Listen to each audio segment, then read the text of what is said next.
Hey, it's Jenny. How are you today? It's nice and sunny, even though it's still sunny outside. I can feel the sun. Okay, it's on my hand. Yes. Vitamin D, come to me. Hey guys, I just want to talk about probably my life experience. Um, there's a thing called, you may have not heard about it, HAPS, which is a highly sensitive people. It's to do with the nervous system.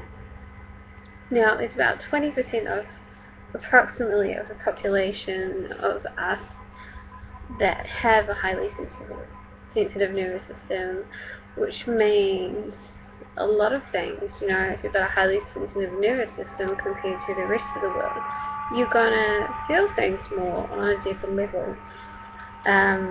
I personally knew there was something different about me for years.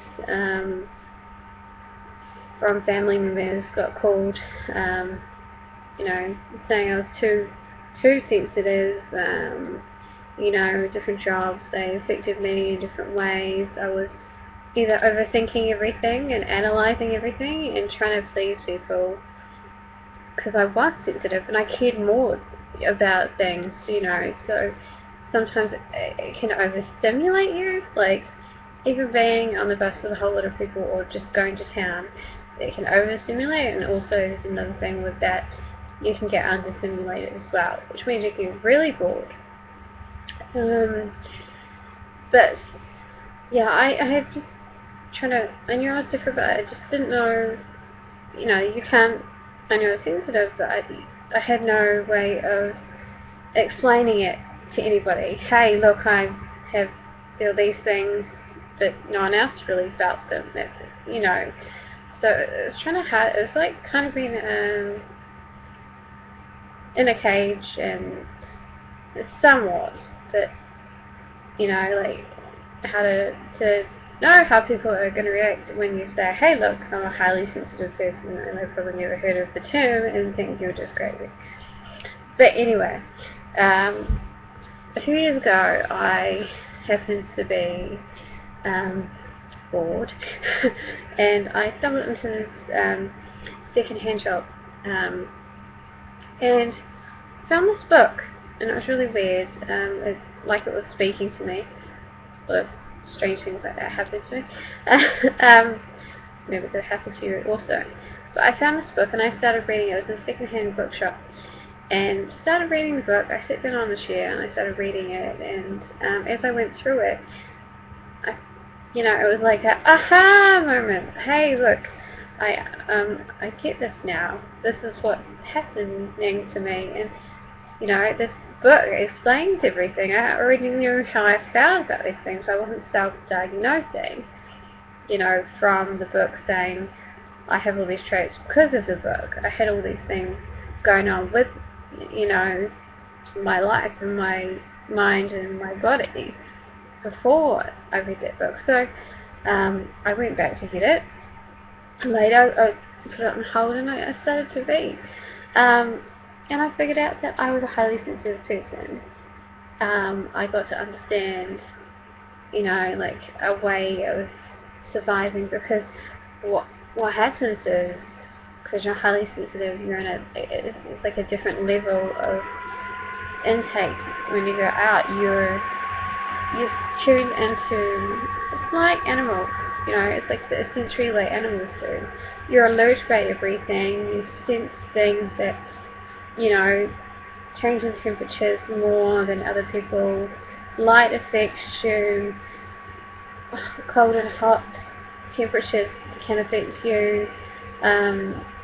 Loud noises, if they're too loud, and you can get distracted quite easily too, because all these things are going on. It's basically like being an animal that you know, kind of like nervous system. To explain it the best way I can, you know, it's basically like that. You're alert all the time, and it can get tiring because you're intaking things, especially when you're hungry. You know, like of course, I get like man hungry, because my body's using up all this energy to concentrate, to think about things, to process my thoughts, you know, and some of my classes are quite, you know, in depth. So it's a lot of thinking. It's thinking about on the train, you know, it's thinking, it doesn't really stop until I go to sleep. But then I'm having dreams, slightly weird dreams, vivid dreams when I go to sleep. So it's the system's still, you know, it's still happening. So anyway, I found this book.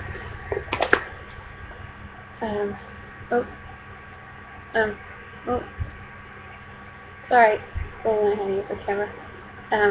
It's called a Highly Sensitive Person's Workbook, and it's actually quite helpful. It's got some tests in there which helps you determine whether you're a highly sensitive person or a sensation seeker, which I'm half my brain's sensation seeker and half my brain's highly sensitive person, so it can make it so much more complicated. For example, there's a pause to check, which is tapped. You know, you pause to check, like it's basically stopping you from death, you know, early death. That you pause to check when you're crossing the road, you double check.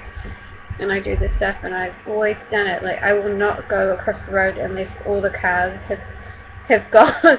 You know, it's just, for me, it's a built-in system. And also with sensation seeking, sometimes I want to do all this other stuff, and the other half of me is like, no. You know, I get bored, and I'll want to, and then I get overstimulated. So it's like, it's a catch-22.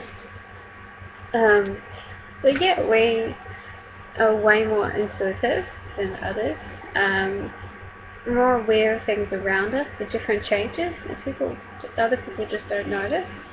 I have, as I said, I have crazy dreams. We're more conscientious, and always considering our consequences. We're good with infants and plants, just like a natural thing. And seriously, if I get stressed out and I've had a really bad day, or I run to animals, you know, and they get you. They have the same kind of nervous system, so they get you. So the dog will run to me, I'll run to the dog, you know, and no chocolate, nothing else will make you feel better. It's that one-on-one contact, and it's also physical touch, which is my love language as well, and it just calms me down. We notice the little signs that other people don't, you know, certain changes and stuff. We're really good at spotting errors, which is helpful, especially when you're doing assignments or, you know, just correcting things. That's quite helpful. We are highly visual, like, we see the big picture and visualize, like, blocks, which is a good thing, especially if you want to, you know, be attracting good things in your life.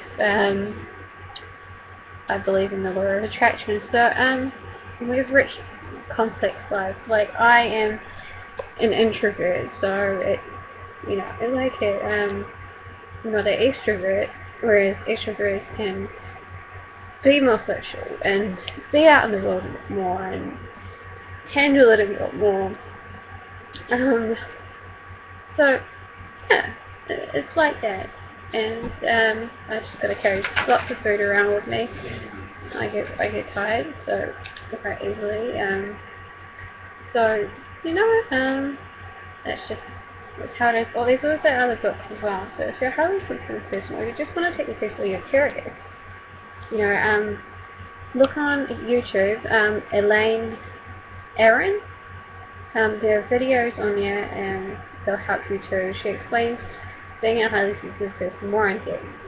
So there's that workbook I showed you, highly sensitive person's companion.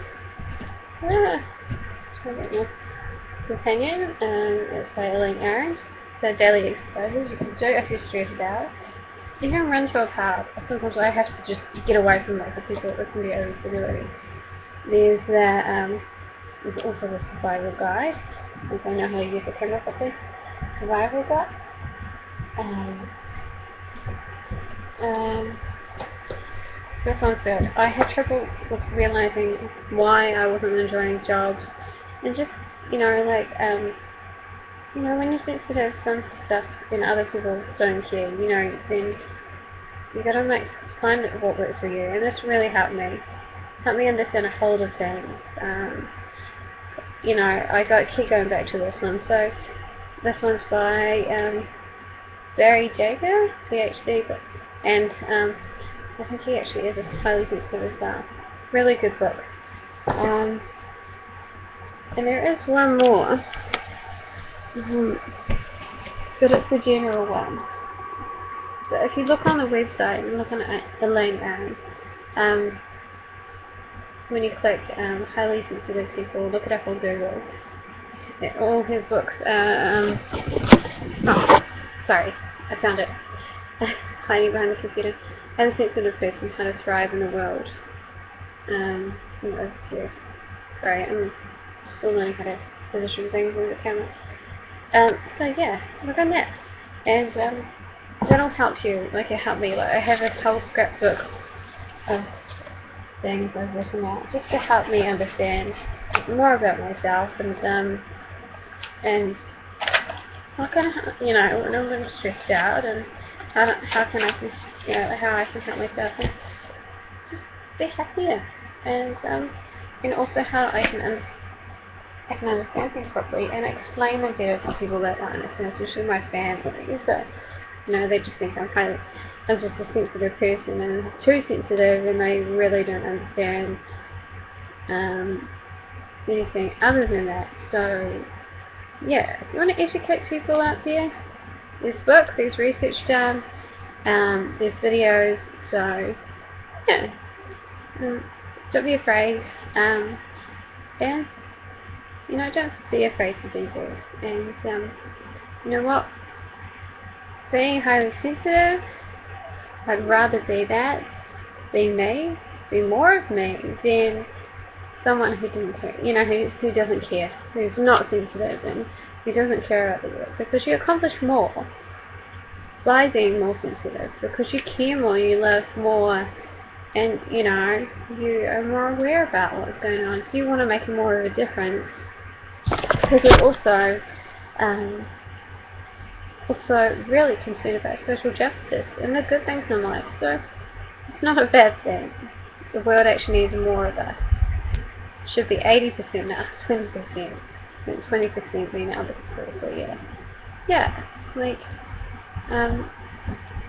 being sensitive to things is not always a bad thing. So yeah, have a great day, and I hope this helped you chaps out there, highly sensitive people, and other people to understand this is what it's like. So yeah, have a great day, and thank you for watching my video. I'll catch you again next time. Bye!